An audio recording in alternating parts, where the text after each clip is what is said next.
Troublemaker, a Dave Brandstetter mystery. Book 3. Author, Joseph Hansen. Publisher, Open Road Media. Narrator, Eric Ost. This one is dedicated to Ken Thompson. Chapter 13. Bulldozer chewed raw dirt flats out of brown grass summer hillsides where live oaks grew old and green. The tired treads of graders, the cleats of rollers, stirred yellow dust the wind took. Cement trucks climbed dirt trails, tanks turning like pregnant iron girls in sleep. Lower down the slope, racks of new 2x4s framed the shapes of houses to come. Under a stand of tall and shaggy eucalyptus bench saws whined and threw arcs of yellow sawdust into the clean blue air. On plank rooftops, young men, shirtless and sunburned, stapled down shingling with guns that made quick, hard slapping sounds. Hammers beat imperfect rhythms in the heat. The silver Electra had brought Dave air conditioned to the far and still nearly empty end of the San Fernando Valley. He parked the car now next to a long aluminum office trailer that waited this side of the work area, a set of aluminum steps where a lot of boot scraping had taken place led to an aluminum screen door. He stepped up, rapped the door frame, spoke to the darkness beyond the screen. No one came, but he heard a scuff of shoes behind him and turned. A bullish man walked toward him in a scarred yellow hard hat. "What can I do for you?" "I'm looking for Elmo Sands." Dave stepped down and held out a card. "It's about Thomas Owens. The accident he had at his house on the beach at Los Santos." The man's hands were busy managing blueprints the wind wanted to take away from him. He didn't reach for the card, but he read it. It didn't appear to cheer him up. Still, he freed a hand to unlatch the screen door, nodded Dave inside, and followed. He laid the blueprints on a long, crowded drafting table under fluorescent tubes and chain-hung flat white enamel reflectors. The blueprints began to curl up. The man stooped to an ice chest. "I'm Sands. You want a beer?" Dave didn't have a chance to answer. A cold, wet can was in his hand. The contractor hiked his barrel bulk onto a tin stool, thumped the opener tab on his can, and took a long pull at the beer. "That's good. Really worked up a thirst in this weather." He lifted off the hard hat and set it on the drawing table. Out of a damp mat of gray hair, sweat trickled down his leathery face. "Insurance, huh? Tom said he'd keep them off me. I told him it wouldn't work. I know insurance companies. They like to pay out money the way anyone else does," Dave said. "That was an expensive accident." "Not my fault." Sands yanked a handkerchief from a hip pocket and mopped his face and neck. "That rail was bolted according to specifications. That's how I work. Nothing gets overlooked. That's why Tom Owens wants me. I built every square foot he's designed since he went on his own. It's not that we're friends. He's got nothing but friends in this business." "He said you don't make mistakes." Dave swallowed beer. "I'm willing to believe you both, but you personally can't set every bolt. You have people working for you." He nodded toward the sunny screen door, the sawing and hammering noises, the roar and complaint of machinery up the hills. "They can forget, or just not give a damn. The facts say it happened. There were only loose nails stitching up that rail." "Yep." Sands worked thirstily on his beer again. "I couldn't believe it, and I went and looked."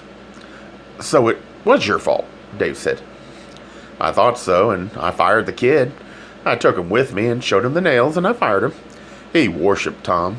He couldn't face it that his carelessness had hurt the man. He got soaked through in the water around those rocks trying to find those bolts." "But he didn't come up with them," Dave said. "He didn't come up with them." Sands took another quick pull at his beer, set the can down, began pawing among the papers and glints of blade and tooth on the drawing table. "He came up with this." He pulled out a thin, square, floppy magazine and held it toward Dave. It was the home section of a Sunday Los Angeles Times. Even without his glasses, Dave recognized the color photo on the cover. It showed Tom Owens's dune house sharp angled against a sea sky streaked with sunset. "There's a 2-page spread inside," Sands said. Dave put on his glasses and turned pages. The stool gave a snap and creak of relief when Sands got off it to stand next to Dave, smelling of hops and brute. Deodorant. Dave found the spread. Text and 5 pictures, 3 of houses Owens had designed for film and television personalities, and 2 more of his own house. Sands' thick index finger tapped a small photo in the lower right corner. Tom Owens, gaunt, high-shouldered, and wearing a bright striped serape and western hat, rested elbows on the deck rail above the tide rocks, where he'd fallen and broken both legs. The caption read, "Nightly custom, architect Owens watches spectacular sunset from cantilevered outpost." Sands said, "Look at the date on that magazine." The date was a week before the accident. Dave handed back the section, folded up his glasses, pushed them into a jacket pocket. "You've shown this to Tom?" "Haven't found the time," Sands said. "But it wouldn't matter to him. He didn't blame me for what happened. You were the one I kept it for. I knew there'd be an insurance investigation around sooner or later." "Actually," Dave said, "he'd be from another outfit, Sequoia. They're the ones sending him checks. I'll save you the bother, though. I'll be talking to them today. I'll tell them about the magazine." "Another outfit?" Sands scowled. "Well, then, what the hell are you doing here?" "A friend of Tom's has been accused of murder," Dave said. "Tom doesn't think he did it.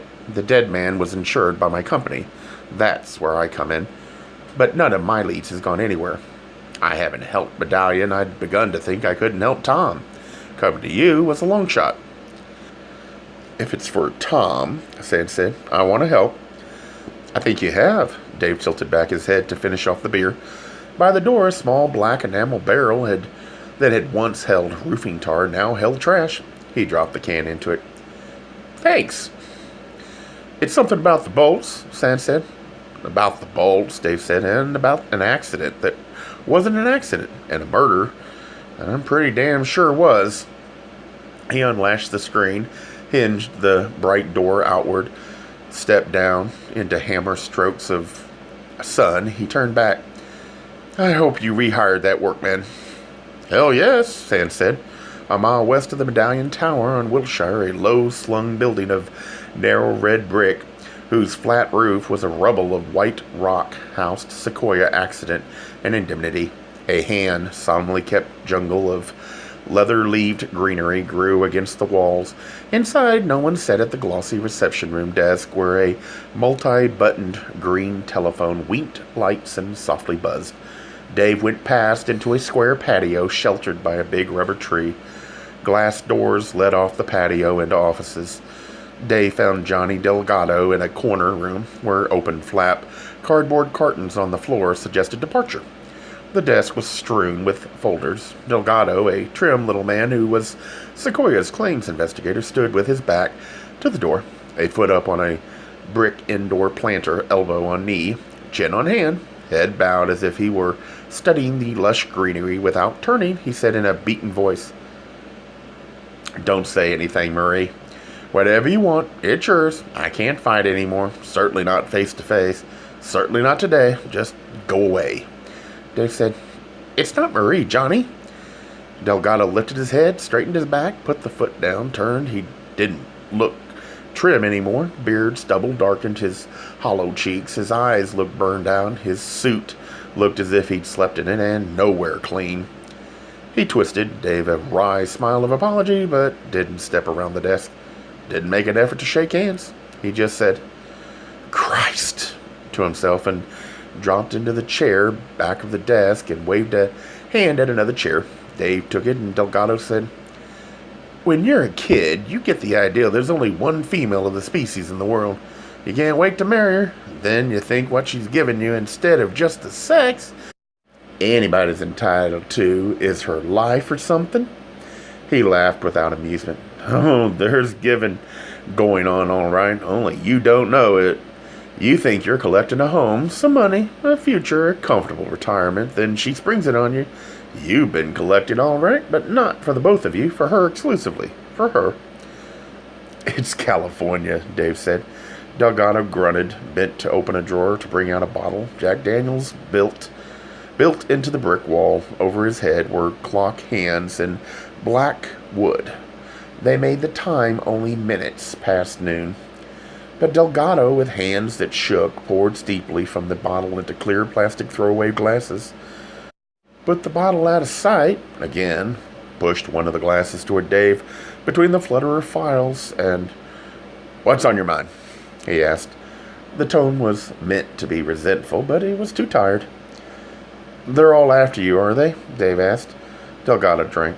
"Well, there's a reason." His smile was wan. "I'm not doing any work." He shook his head like a man jarred. "I don't understand it, Dave. We were getting along fine. No change, not in 10 years. I still can't believe it." He shut his eyes and emptied the glass and shuddered. It was probably 6 straight ounces. "Never could have believed we'd split, and if I could have believed it, I sure as hell wasn't ready for what it's doing to me. I can't function." He pushed savagely at the files. "I can't even read these fucking things. You're just lucky I happened to be here today. I haven't been in this office 3 hours running, not in a month."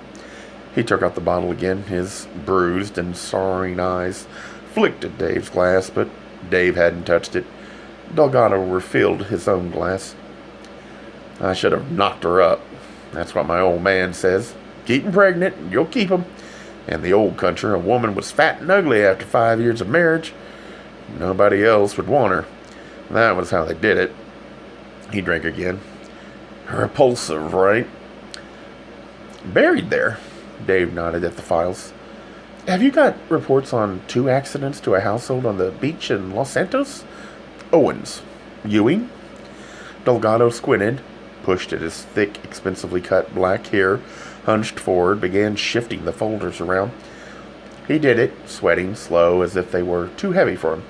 He pulled this batch out from under that batch, peered at labels, dropped the first bunch in another place, pulled a second batch, but he grew impatient after half a minute, slammed the last handful down, paper slithered out of them, and lisped to the thick carpet. "Christ, I don't know. When? What's it about?" "Gail Ewing, the woman owned a Vega that her daughter drove." He named the Sunday of the rock festival. "She ended up rolling down a hill into a tree in Topanga Canyon. The brakes had failed. Now, I've just come from the police garage. They said you hadn't been there, and I believe them because you're good at your job, and even if you weren't, you couldn't have missed on this one. Johnny, there wasn't any brake fluid in the master cylinder." "A leak?" Delgado frowned, rubbed his stubbly face. "No leak," Dave said. "Somebody drained the fluid and didn't replace it." "Car been in for repairs before that?" Dave said. "Never. It was a new car, and nothing had gone wrong with it to warrant a checkup." Delgado groaned and finished off his drink. "Why don't you stop that?" Dave asked. "Work will do the same thing, and you come out into daylight." "Yeah, right." Delgado nodded. "Right. But too late. I'm out. I just got the word. Very kindly, very understandingly, but I'm fired. All I'm in here for is to get my personal stuff and get the hell out." "One more thing, and I'll leave you to it," Dave said. "This Ewing woman's brother, Thomas Owens, 2 days after the car accident, fell from a deck of his house that overhangs rocks in the surf and broke both his legs. The bolts that held the deck rail in place had been removed." "I have proof." Delgado, for the first time, looked out of his eyes, past the blur of pain. "I remember," he said. He glanced at the pile of folders. "They're not here. I signed them." "Dave, I signed a lot of stuff. It was the second week. Everything had accumulated. Like now, I just signed them all. I walked in here after receiving a very choice letter from my wife's attorney, and I was smashed, and I sat down in this chair, and I said, 'The hell with it,' and I took them all on. I didn't read them. I signed them all." "That's cost in Sequoia," Dave said. "Which doesn't much matter. What does matter is that somebody was trying to kill Thomas Owens. Both those times they missed. I think there was a third time. They missed Owens then, too. but someone else got a bullet in the chest and died. It wouldn't have happened.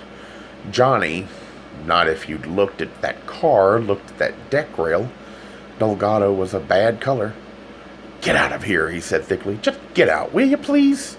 The plank roadway that crossed the dunes to the stiff wooden sails of Tom Owen's house was too narrow for cars to pass on it.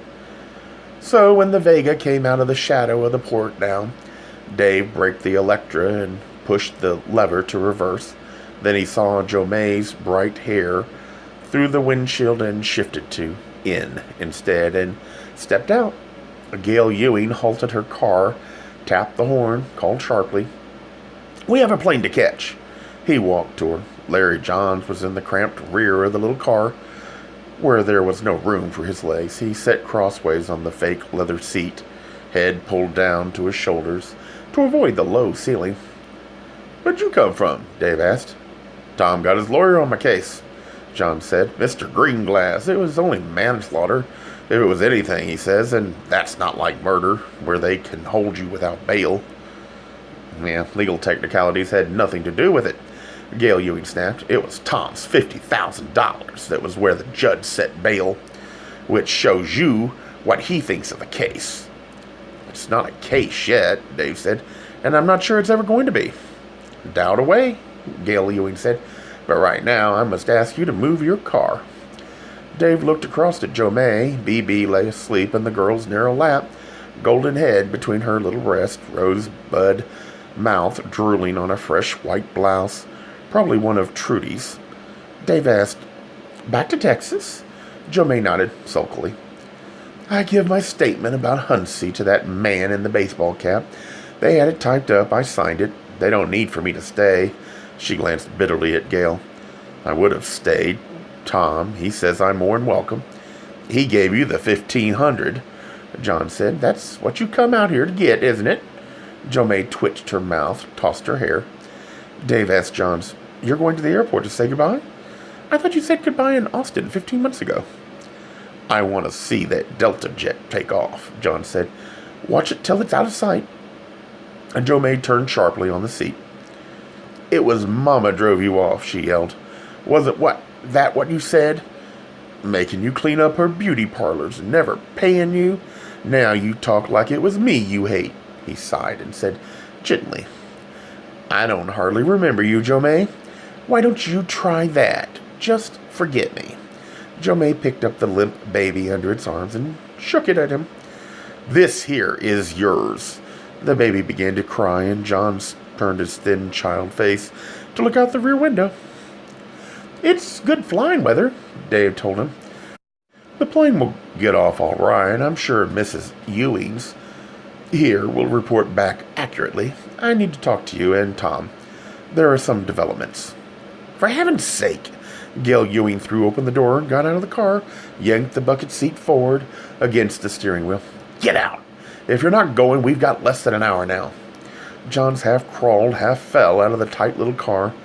Gail slid behind the wheel again, slammed the door, raced the engine.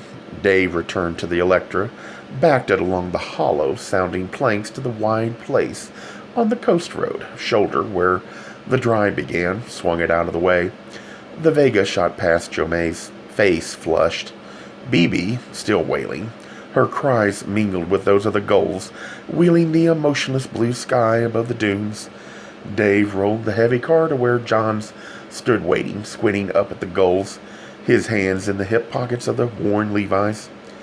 They came into the house, downstairs, into the kitchen, where the dogs jumped and barked around Johns. He dropped his Levi's, and the pumpkin-colored dog snatched them, and the others ran after him, barking.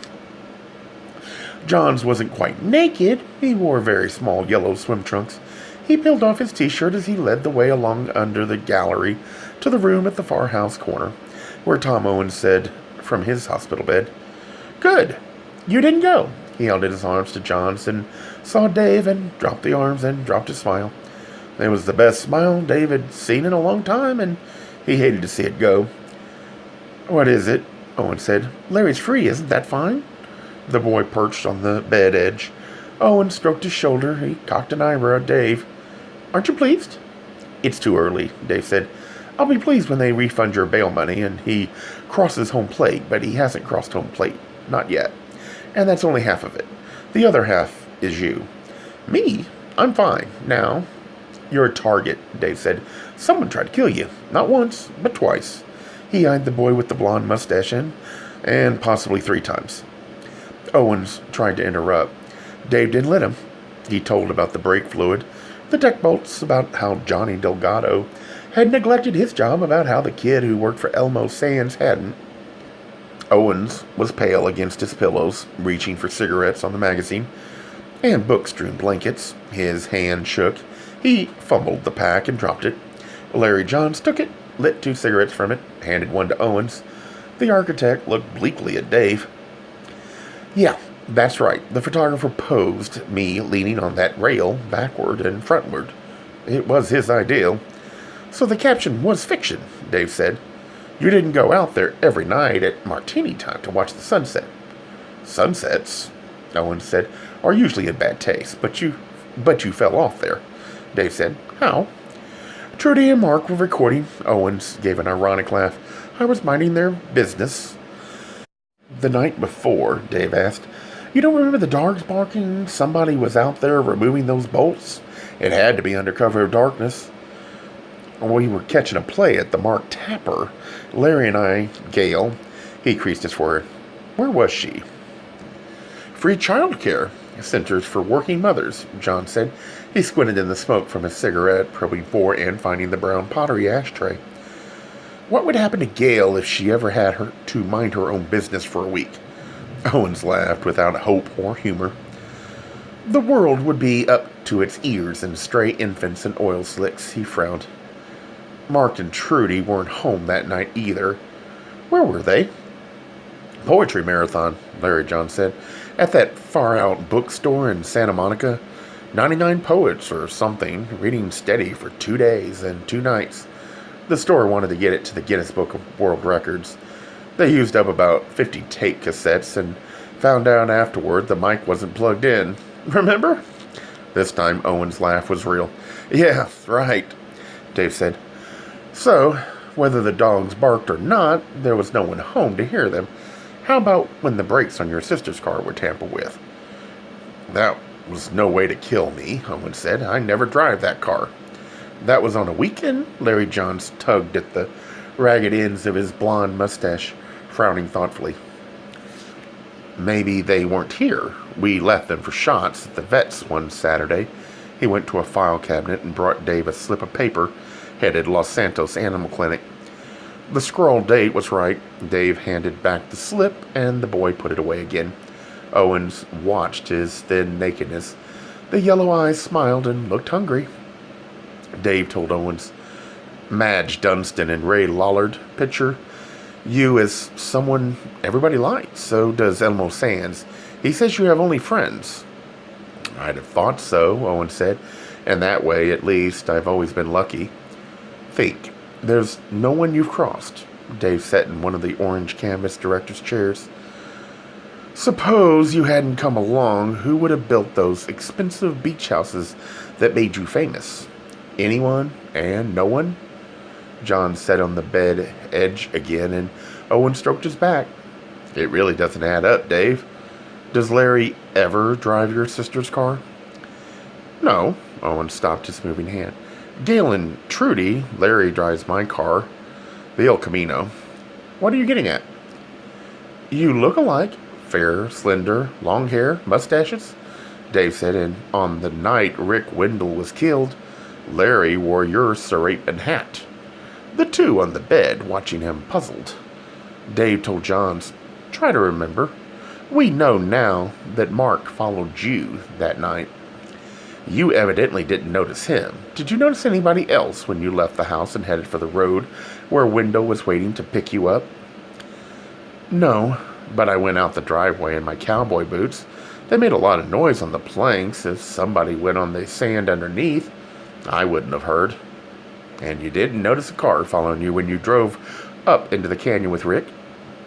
Tell you the truth, Johns blushed scarlet, got off the bed, went to stand looking out the window. Rick had kind of busy hands. Well, one hand anyway.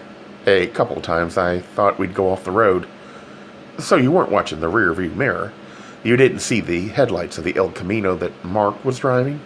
You didn't see headlights from another car. Sorry. John stepped to the bed to put ashes into the brown pottery tray. What you think is the same one that tried to kill Tom by rigging those brakes and the deck rail came back and saw me leaving and mistook me for Tom and followed along to try to kill me? Owens, pale again, took the boy's hand, gripped it hard. He looked at Dave. You think he went right into Wendell's place and that was what Larry heard? And that Wendell came out to investigate, found a stranger, snatched the gun from the desk. The stranger tried to get the gun away from him and it went off? Yes. Jesus, Johns whispered. He saved my life. It was someone who didn't know me that well, Owen said with sudden conviction.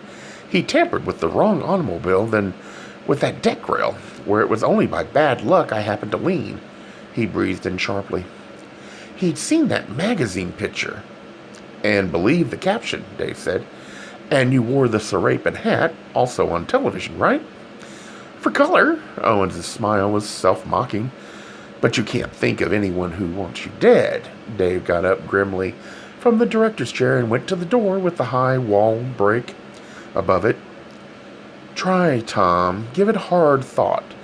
There's got to be someone, and if we don't find him, Larry isn't going to stay free. Johns wasn't listening. Worried, he tugged at his mustache again. Tom, they're running a memorial to Rick at that Mr. Marvelous shuck tonight. I know Gail and the kids will be out, but I ought to go. I won't stay late. I mean, hell, he did save my life. A friend? Owens' voice was heavy with irony, but his smile was kind. Sure, go. I'll be all right. I couldn't go to the funeral, Johns explained. Don't sweat it, Owen said. It's okay. Watching them, the boy standing by the bed, the man in the bed holding his hand, smiling up at him. Dave had a sudden nightmare, sense of deja vu. Wear the Serapian hat, he said. He left them staring blankly at each other. Gay Mysteries audiobooks. I think it is easy to hate a label, but a face humanizes the word. So this effort is twofold. To offer comfort to those like myself that your world didn't end because you don't fit into the view of acceptable society on both sides. And in hopes of helping those with family that are LGBTQ, that it doesn't mean we are aliens from the child they once knew. Reassure them so they can maybe be supportive at the same time, being true to their values.